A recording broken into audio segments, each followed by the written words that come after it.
How did you get out of that calculator I trapped you in?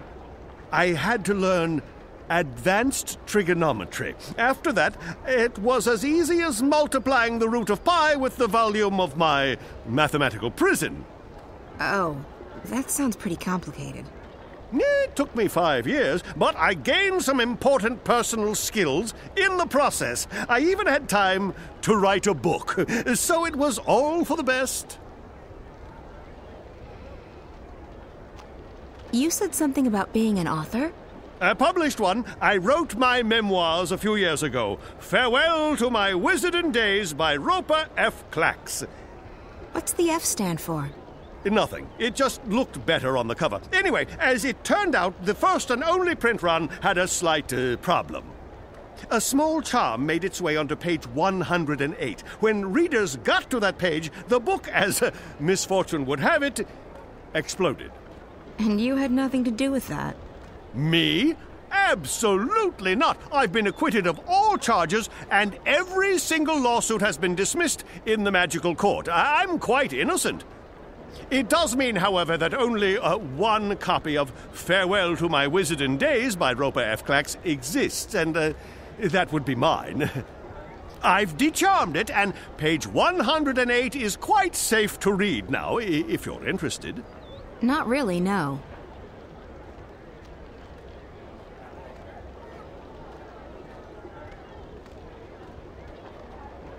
Would you be interested in parting with that book of yours?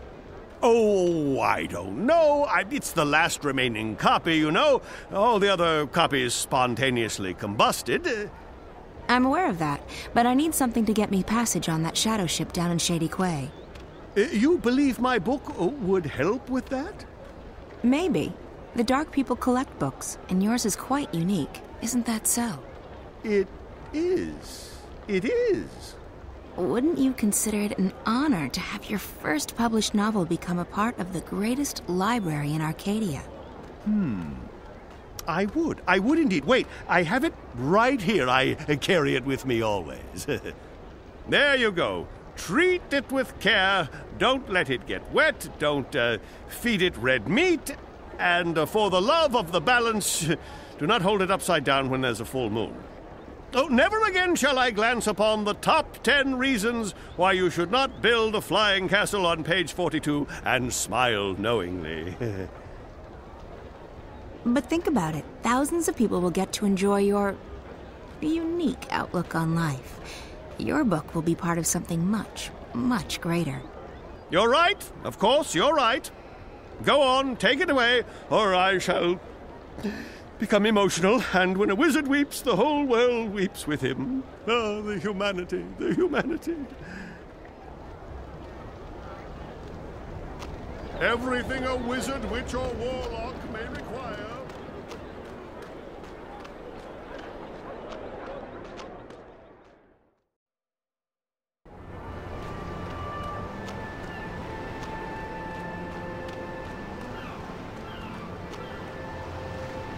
You don't see a lot of Zid in the cities, and there are even fewer these days.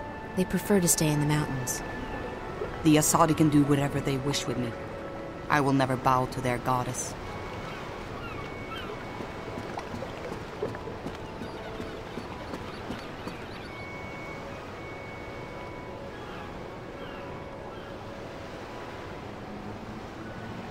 One of the Dark People. You collect books, isn't that right? We collect all that is written and recorded. Books, scrolls, stones, crystals, history, poetry, journals, stories. From the first word to someday, the last. Until our collection is complete, we will continue to travel, to trade, and to collect.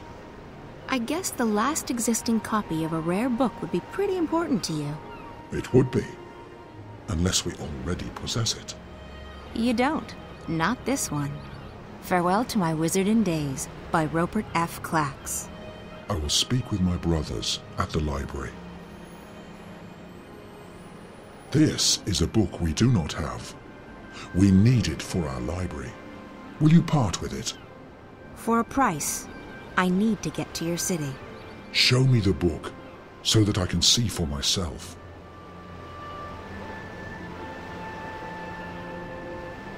Very well, human. This book is of value to us. We will grant you passage on our shadow ship. Thank you. When do we leave? Very soon.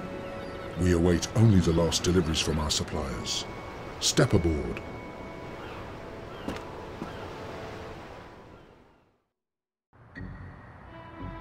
You sure you don't want anything to eat? I can order in. I'm not very hungry. Thanks, though. All right. Some coffee? Tea? No, thanks. I have, whiskey. I'm fine, Damien. Really. All right. So, what do you think? I think you shouldn't believe a word of what that man told you. He was trying to get inside your head. There's no proof that anything's happened to Reza. I hope you're right.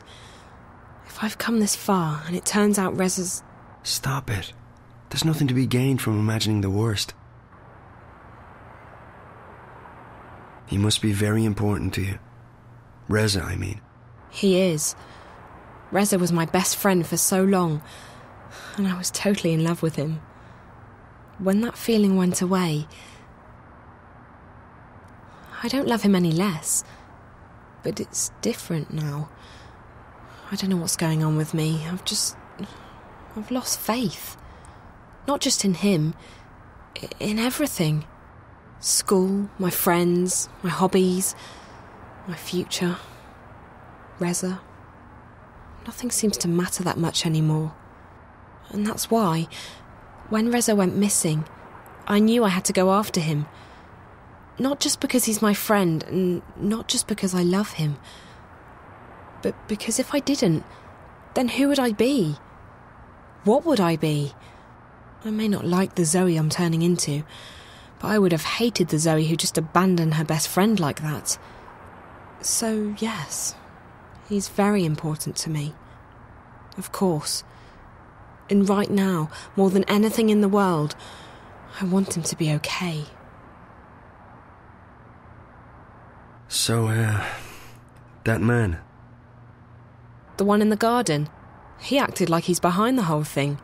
Like he controls Watticorp. I've heard rumours, but I've never actually believed. I think his name is Alvin Peets. Peets? The guy who founded Watty? He'd be several hundred years old, but in a way, it still makes sense. It's a sort of urban water cooler legend. Whatever happened to Alvin Peets? No one knows. But there are lots of theories.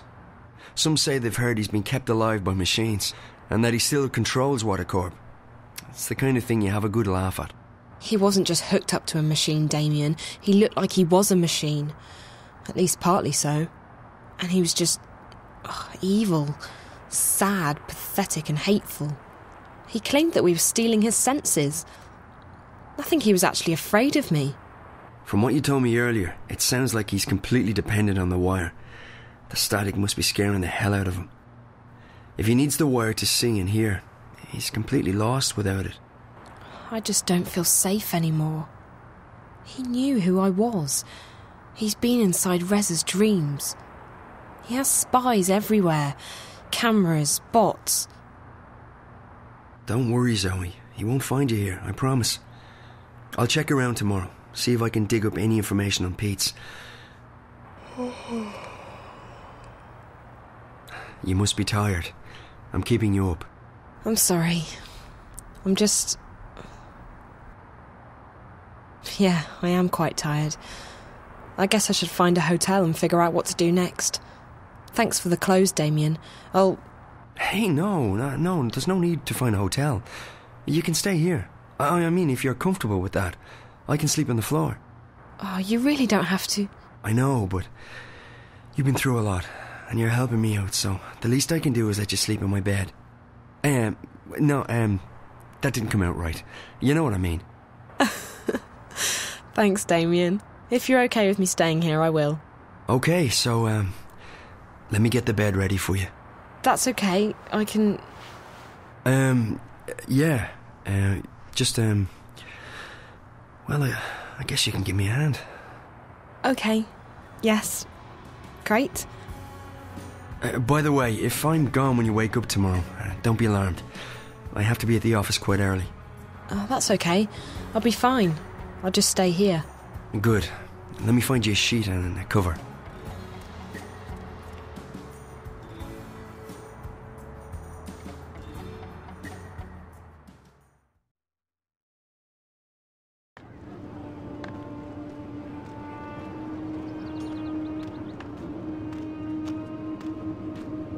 This is it, Apostle. The Empire's greatest achievement east of Sadir. A monument to our might and to our faith.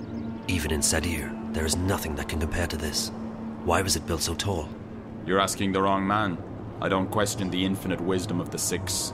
I have absolute faith in their decisions. Of course, as do we all. Go right inside, Apostle. The emissary is expecting you. Diane has escorted me here, to the tower, and he has also shown me some of this strange city.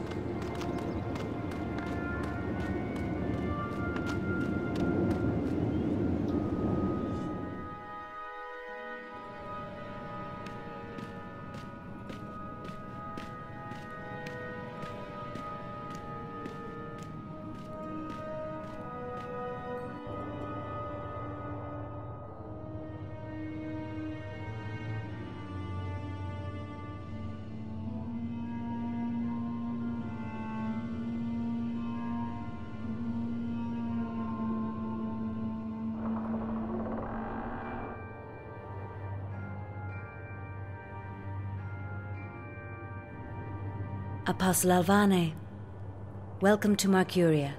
Please, join me. We are honored to have you visit us. I trust your journey was comfortable. It was, Mistress. This is an impressive edifice. The construction is almost complete. We will soon celebrate the inauguration of a permanent Azadi seat in the Northlands. The Six will travel all the way from Sadir to be here for that momentous occasion. But I bore you. You already know this. So, Apostle, I understand that you have been sent here to bring the word of the goddess to the Scorpion. I have. He's responsible for the death of many trueborn here in the north. Indeed. And I surmise the Six no longer have faith that we will find him and kill him ourselves. I am only here to assist in your efforts, Mistress. I do not intend to challenge the authority and expertise of your commanders. I see. Well, we should be grateful that an apostle will lend his sword to the task. These terrorists, they have become more than a nuisance. They stand in the way of technological progress and spiritual enlightenment. They are only making it worse for the people they claim to protect. After all, we wish only for these heathens to be bathed in the purifying light of the goddess and to receive passage to paradise. Instead, those bothersome few make life miserable for everyone. They seek liberty and democracy, but what we have given them is so much greater than that. Without us, they would not even have the city. We have given them peace, prosperity, and progress. What more could they ask for? Yes, Mistress. So where do you intend to start looking? If you wish, I can lend you the services of my men. Thank you, Emissary. I will require only a few men, but not yet. I have a few leads to follow first. Just do what you must to stamp out the fire before it spreads too wide. I will have no more delays to the construction of the tower. Our schedule must be upheld, or there will be grave consequences for everyone. I will do everything in my power to bring the Scorpion to justice, Mistress. Good. You may leave me, Apostle. I will see you again soon.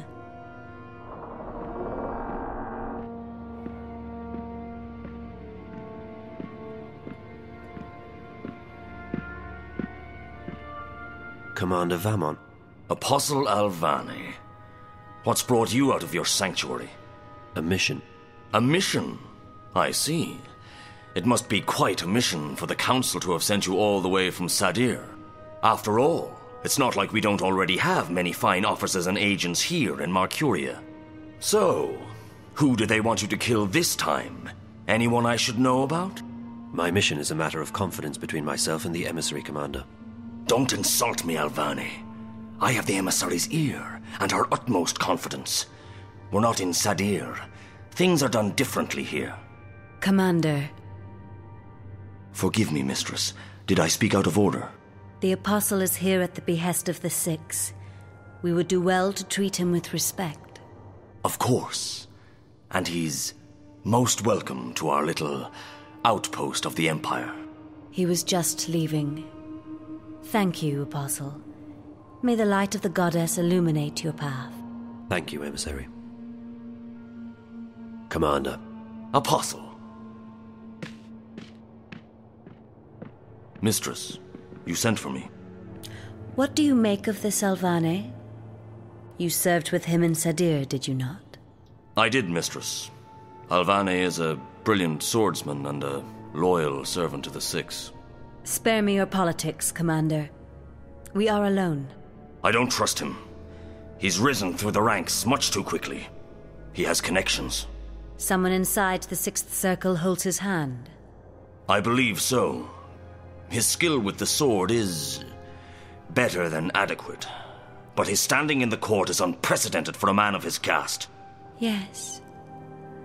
He is young, is he not? Too young. And he has no family, no blood.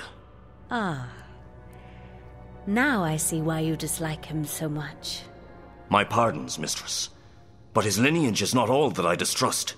He has strange friends, and his virtuousness is galling. Why this sudden interest in Apostle Alvane? The Six have sent him here without consulting me, which is worrying. I wonder what this could possibly mean. Also, the Apostle appears soft-hearted. He has never been this far from home. If he begins to empathize with these heathens... I understand. What would you have me do? I want to have him followed. Make sure he does not get distracted from his mission. As you wish, mistress. That is all, Commander. You may go. Thank you, mistress. The Apostle will never stray far from my sight. I can assure you of that.